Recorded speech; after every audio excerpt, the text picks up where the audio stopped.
मरी में सयाहों की वैन में आतिशदगी से अमवात 10 हो गई है, जबकि 13 अफराद जख्मी हुए हैं। आतिशदगी का वाकया खुजट के मुकाम पर पेश आया, जबकि आग वैन के इंजन में लगी। स्लाइडिंग दरवाजा ना खुल सका। रेस्क्यू कार्रवाइयां मुकम्मल कर ली गई। वाकये की वजूहात जानने के लिए तहकीकात का भी आगाज कर दिया गया है। लाशों और जख्मियों को अस्पताल मुंतकिल कर दिया गया। वाकये की तहकीकात के लिए 3 रुकनी इंक्वायरी कमेटी तश्कील दे दी गई है। ताज़ा तरीन सूरत हाल से आगाह करने के लिए हमारे साथ मौजूद हैं हमारे नुमाइंदे बाबर शहजाद और मोहम्मद अवैस। बाबर शहजाद जो है वो इस वक्त पिम्स अस्पताल में है, जबकि मोहम्मद अवैस इस्लामाबाद से हमें ज्वाइन करेंगे। रुक करेंगे पिम्स अस्पताल का और जानेंगे बाबर से। जी बाबर, बताइएगा। मरी एक्सप्रेस वे का जो लमनाक हादसा है, इसमें 10 अफराद जहाँ बहक हुए हैं। अब तक जो ताज़ा तरीन सूरत हाल है, इन 10 अफराद की जो मैयतें हैं वो पिम्स अस्पताल के मुर्दा खाने में मौजूद हैं।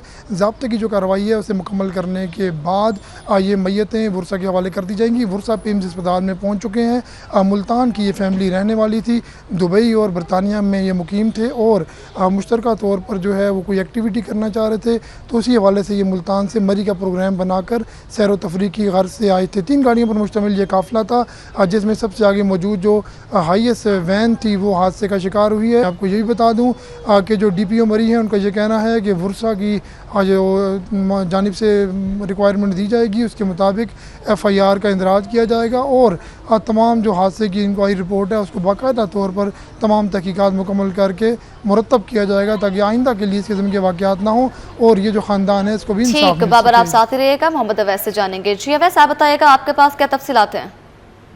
बिल्कुल, मरी एक्सप्रेस वे पर अफसोसनाक हादसे में 11 अफराद अब तक जहाँ भाग हो चुके हैं, जबकि 10 से ज़ायद जो है वो पिम्स समेत दूसरे अस्पतालों में ज़ेरे इलाज हैं। इस अफसोसनाक वाक़े में एक ही ख़ानदान के 11 अफराद जो है वो जहाँ भाग हुए हैं। मरी एक्सप्रेस हाईवे पर यह अफसोसनाक वाक़या पेश आया और इस वाक़े की तफसीलात मोटरवे पुलिस क्योंकि कुछ यूँ बताती है कि तेज़ रफ्तार ये हाईएस्ट थी, जो कि तेज़ रफ्तारी में मोड़ काटते हुए नाले में जा गिरी। नाले में गिरने के साथ साथ नाले की दीवार के साथ वो वाली साइड इस वैन की प्रेस हुई जिस साइड पर दरवाज़ा था, तो इस बाइस तमाम जो मुसाफिर थे वो बाहर ना निकल सके और फ़ौरन गाड़ी जूँ ही नाले में गिरती गई, टकराती गई दीवार के साथ, तो फिर फोर जो है वो गाड़ी में आग लग गई, जिसके बाइस जो है ये अफसोसनाक वाक़या पेश है, जिसमें अब तक 11 अफराद जो है वो ज़िंदगी की बाजी। ठीक, बाबर शहजाद और अवैस आप हमें तफसीलात से आगाह कर रहे थे। आपका शुक्रिया।